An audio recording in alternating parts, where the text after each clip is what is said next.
وہ جوا کھیلتے تھے۔ ان کا خیال تھا یہ بھی سخاوت کی ایک راہ ہے، کیونکہ انہیں جو نفع حاصل ہوتا یا نفع حاصل کرنے والوں کے حصے سے جو کچھ زائد بچ رہتا اس کو وہ مسکینوں کو دے دیتے تھے۔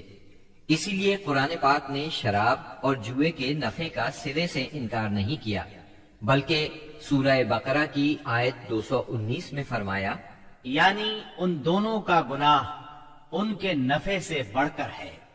نمبر 2، ایفائے عہد یعنی وعدے کا پورا کرنا۔ دور جاہلیت کے اخلاق فاضلہ میں سے ہے۔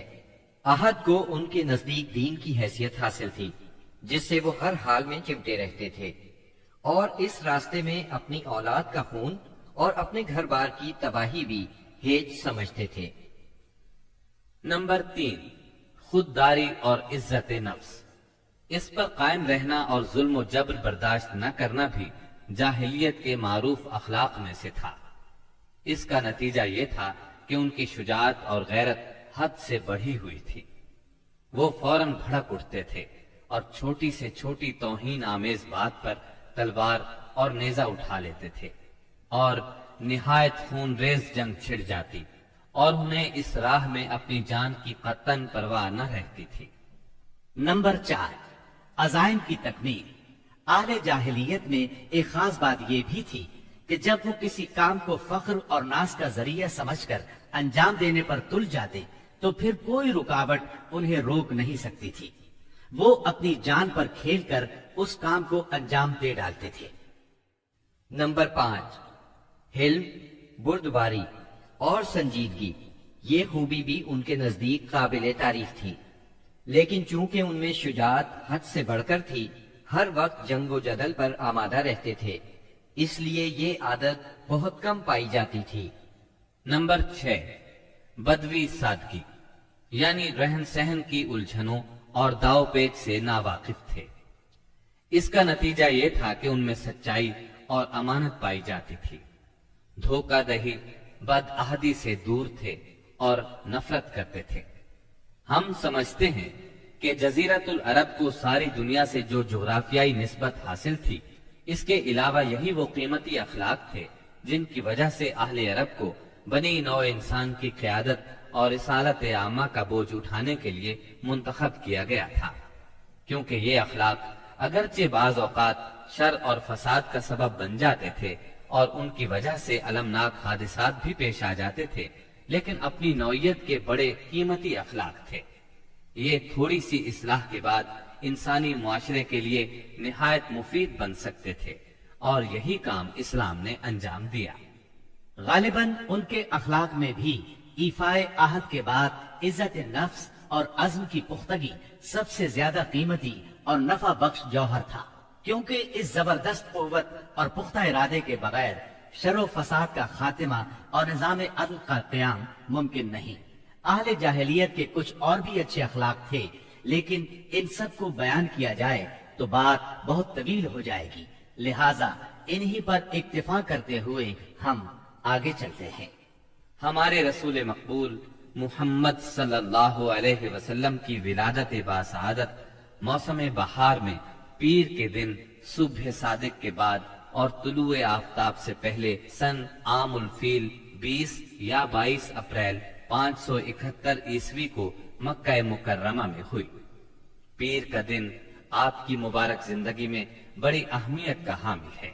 سیدنا ابن عباس رضی اللہ عنہ فرماتے ہیں کہ آپ پیر کو پیدا ہوئے، پیر کے دن آپ کو نبوت سے سرفراز فرمایا گیا، سوموار ہی کو مکے سے مدینے کی طرف ہجرت کے لیے نکلے، سوموار ہی کو آپ مدینہ منورہ تشریف لائے، اور آپ نے پیر ہی کے دن اس دار فانی کو خیر باد کہا۔ آپ کے پیدا ہوتے ہی آپ کے دادا عبد المطلب آپ کو گود میں اٹھا کر خانہ کعبہ میں لے گئے، آپ کے لیے دعا کی اور محمد نام رکھا۔ پوتے کی پیدائش کی خوشی میں 7ویں دن اپنے قبیلے کی دعوت کی۔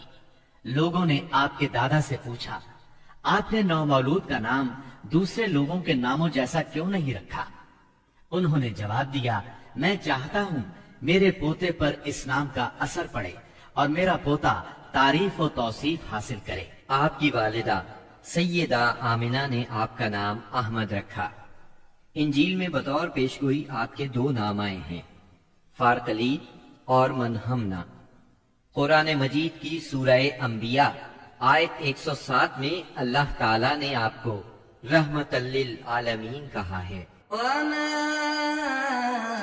أَرْسَلْنَاكَ إِلَّا رَحْمَةً لِلْعَالَمِينَ، یعنی ہم نے آپ کو تمام جہانوں کے لیے رحمت بنا کر بھیجا ہے۔ آپ کا نسب نامہ اس طرح ہے: محمد بن عبداللہ بن عبد المطلب بن ہاشم بن عبد مناف بن قصی بن کلاب بن مرہ بن کعب بن لعی بن غالب بن فہر بن مالک بن نظر بن کنانہ بن خزیمہ بن مدرکہ بن الیاس بن مزر بن نزار بن معد بن عدنان۔ اس بات پر سب کا اتفاق ہے کہ عدنان سیدنا اسماعیل علیہ السلام کی نسل سے ہیں، لیکن دونوں کے درمیان میں کتنی پشتیں ہیں اور ان کے نام کیا کیا ہیں، اس میں بہت اختلاف پایا جاتا ہے۔ آپ کی والدہ کا نام سیدہ آمنہ تھا۔ سیدہ آمنہ کے والد وہب بن عبد مناف بن زہرہ بن کلاب تھے۔ یہ وہی کلاب ہیں جو والد کی طرف سے بھی نبی صلی اللہ علیہ وسلم کے نسب نامے میں آتے ہیں۔ ان کا اصل نام عروہ یا حکیم تھا، لیکن کتوں کے ذریعے بکثرت شکار کھیلا کرتے تھے، اس لیے کلاب کے نام سے مشہور ہو گئے۔ عربی میں کلاب کتوں کو کہتے ہیں۔ آپ اسماعیل علیہ السلام کی اولاد میں سے ہیں۔ اسماعیل علیہ السلام کی خاطر جب اللہ تعالیٰ نے زمزم کا کنواں جاری کیا تو قبائل جرہم اور ایاد کے خانہ بدوش عرب سیدہ ہاجرہ کی اجازت سے وہاں آ کر رہائش پذیر ہوئے۔ کعبے کے متولی اسماعیل علیہ السلام اور ان کی اولاد رہی۔